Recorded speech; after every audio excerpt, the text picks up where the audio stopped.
Hello friends, इस video में हम ट्रिग्नोमेट्रिक रेशियोज पढ़ेंगे of some particular angles. Basically 0 degree, 30 degree, 45 degree, 60 degree and 90 degree. हम इसके ट्रिग्नोमेट्रिक रेशियोज हम पढ़ेंगे और क्वेश्चंस करेंगे based on these particular angles. Okay, तो इसके लिए सबसे पहले आपके पास ट्रिग्नोमेट्रिक रेशियोज की ये टेबल है।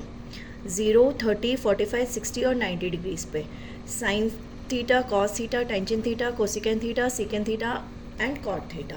ठीक है, इसमें आपको बेसिकली सिर्फ साइन और कॉस की वैल्यूज़ याद करनी है, क्योंकि बाकी आप सारी रिलेशंस आपको पता है तो आप निकाल लोगे। आपको बस इतना याद करना है साइन एंड कॉस का। अब देखो, साइन 0 0 होता है, कॉस 0 1 होता है। ऐसे ही साइन 90 1 है और कॉस 90 0 है। आपके पास दोनों उल्टे हैं, यहाँ पे आपके पास 0 और 1 है, यहाँ 1 और 0 है। ठीक है, साइन 0 0 है, साइन 90 1 है, सेम वे कॉस 0 1, कॉस 90 0। ऐसे ही यहाँ पे देखो 30 डिग्रीज़ पे साइन 30 1/2 है, कॉस 30 √3/2, साइन 60 पे उल्टा है आपका, साइन 60 पे आपके पास √3/2 है और कॉस 60 1/2 है। एंगल 45 पे दोनों की वैल्यू सेम है, 1/√2 1/√2। तो आपको बस ये आपको कितनी है 1 2 3 4 5, आपको सिर्फ ये 10 वैल्यूज़ याद करनी है, बाकी आप सारी की सारी वैल्यूज़ लिख लें, निकाल सकते हो। जैसे आपको पता है टेंजेंट थीटा क्या होता है, sine theta divided by cos theta. तो जब आपको टेंजेंट 0 डिग्री पे निकालना है तो 0 डिवाइडेड बाय 1 कितना होगा 0, 1/2 डिवाइडेड बाय √3/2 कितना आया 1/√3। सेम वे 1/√2 डिवाइडेड बाय 1/√2 1, तो टेंजेंट 45 कितना हो गया 1, √3/2 divided by 1/2 will give you √3, तो टेंजेंट 60 कितना हो गया √3। नाउ 90 डिग्री पे आपके पास होगा 1 divided by 0। Now division bye 0 is not defined, so tangent 90 is not defined. Same way cosecant is what? Reciprocal of sin theta, 1/0 not defined, 1/1/2, 2 reciprocal of 1/√2, √2। Same way √3/2 का reciprocal 2/√3, 1 का reciprocal 1। Same way secant theta क्या है 1/cos theta और cot theta is 1/tangent theta। तो आप अगर ये 10 values याद करते हैं तो आपको बाकी की सारी वैल्यूज़ आप निकाल लोगे। ठीक है, तो आपको ये दोनों टेबल्स याद करनी है, वैल्यूज़ याद करनी है 0 से 90 डिग्री पे साइन एंड कॉस की। ठीक है, अब हम क्वेश्चंस करते हैं इनके ऊपर। स्टार्ट करते हैं। आप फर्स्ट क्वेश्चन है आपका, टेबल हम साथ में रखेंगे, टेबल में से हम वैल्यूज़ निकाल देख लेंगे। ठीक है, now evaluate each of the following. सबसे पहले है sine 30 by cos 45। Now sine 30 की वैल्यू देखो टेबल से, 30 पे साइन की वैल्यू कितनी है 1/2 और किसकी चाहिए cos 45, और cos 45 कितना है 1/√2। तो हम यहाँ डाल देते हैं, वैल्यू सब्सटीट्यूट करते हैं, this is 1/2 divided by 1/√2। Clear हो गया फर्स्ट। सेकंड में cot 45 डिग्री है आपका, cot पे कितना है 1, तो यहाँ आ गया 1 डिवाइडेड बाय सेकेंड 60 कितना है 2, तो ये हो गया divide by 2 minus sine 60 is √3/2, तो यहाँ हमने लिखा √3/2 और टेंजेंट 45 कितना है 1 डिवाइडेड बाय 1 प्लस cos 30 कितना है, cos 30 इज √3/2, तो यहाँ कितना हो गया √3/2 एंड साइन 90 कितना है आपके पास, देखो साइन 90 इज 1, तो हमने वैल्यूज़ लिखी यहाँ पे 1। अब इसे हम सॉल्व करेंगे, दिस इज़ 1/2 डिवाइडेड बाय 1/√2, तो √2/2 आ गया ये प्लस 1/2, और ये देखो माइनस √3/2 प्लस √3/2, ये कैंसिल हो गया। नो, इसे आप ऐसे लिख सकते हैं, तो this will be √2 plus 1 divided by 2, this will be your answer. Clear हो गया? ओके, सेम वे अब हम नेक्स्ट क्वेश्चन लेते हैं। cot square 30 minus 2 cos square 30 minus 3/4 second square 45 plus 1/4 cosecant square 30। ठीक है, नाउ cot 30 निकालना हमें। 30 डिग्री पे cot की वैल्यू कितनी है √3। देखो 30 पे cot की वैल्यू है √3, हमने यहाँ सब्सटीट्यूट की, √3 स्क्वायर हो गया। ये हमने किया था ना कि साइन स्क्वायर ए निकालना है तो साइन ए का होल स्क्वायर निकालते हैं हम, तो ऐसे निकाल दिया हमने इसको।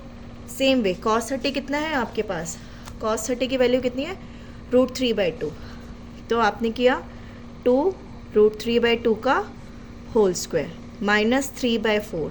नाउ सेकेंड स्क्वायर 45 की वैल्यू कितनी है √2, सेकेंड 45 की वैल्यू है √2, तो ये हो गया √2 का स्क्वायर प्लस 1/4। नौ किसका निकालना है? कोसिकेंड स्क्वायर 30, तो कोसिकेंड स्क्वायर 30 कितना है? 2, तो ये हो गया 2 का स्क्वायर। अब इसे सॉल्व करते हैं।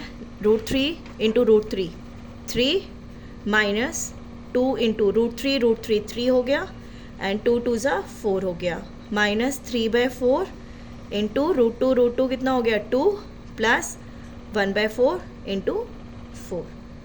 क्लियर? अब यहाँ से देखो कितना आएगा। ये तो हो गया 3, ये कितना हुआ? 3/2 माइनस 3/2 प्लस 1। यहाँ तक ठीक है? आपके पास ये हो गया ना। आप इसे कैसे लिख सकते हो? 3 + 1 कितना हो गया? 4 माइनस 6/2 कितना हो गया? 3, तो 4 - 3 answer is 1।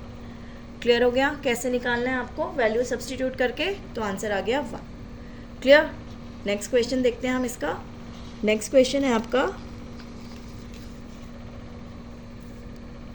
if tangent of a plus b is √3 and tangent of a minus b is 1, where a plus b lies between 0 and 90 degree and a is greater than b, then find a and b। आपको ये values निकालनी है आपके पास।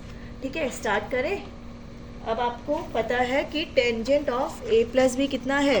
√3 आपको दिया हुआ है ना। स्टार्ट करते हैं हम। गिवन है tangent of a plus b is equal to √3। अब आप देखो टेंजेंट का टेबल देखो, √3 की वैल्यू कहाँ पर है? 60 डिग्री पे है ना, तो आप इसे ऐसे लिख सकते हैं, it is equal to tangent of 60 degree. और आपको ये भी दिया हुआ है कि जो a + b है वो 0 से 90 डिग्री के बीच में लाई कर रहा है, तो यहाँ से आप बोल सकते हैं कि a + b is equal to 60 degree है हमारा। Mark this as equation number 1। Same way जब हमने लिया टेंजेंट ऑफ a - b, वो आपको कितना दिया है? 1। अगेन आप टेबल से देखो, टेंजेंट की वैल्यू 1 किस पे है? टेंजेंट की वैल्यू 1 है 45 डिग्रीज पे, तो आप इसे लिख सकते हैं a - b इज़ 45 डिग्री। यहाँ तक क्लियर हो गया ये आपके पास? ये दोनों इक्वेशंस आ जाएंगे आपके पास। नाउ एडिंग इक्वेशंस 1 and 2, जब हम ऐड कर रहे हैं तो कितना हो जाएगा? a + b + a - b is equal to 60 + 45 होगा आपके पास, तो कितना हो गया? ये और ये कैंसिल हो गया, तो 2a इज़ इक्वल टू कितना आ गया? 105। तो a की वैल्यू कितनी आ गई? 2 5 ज़ा 10, 2 2 ज़ा 4, 52.5 आ गया। और b कितना आएगा आपके पास? 60 - a था ना, तो 60 - 52.5 आपने किया, तो कितना आएगा? 60 में से 52.5 गए, आपके पास आ जाएगा 7.5 डिग्रीज।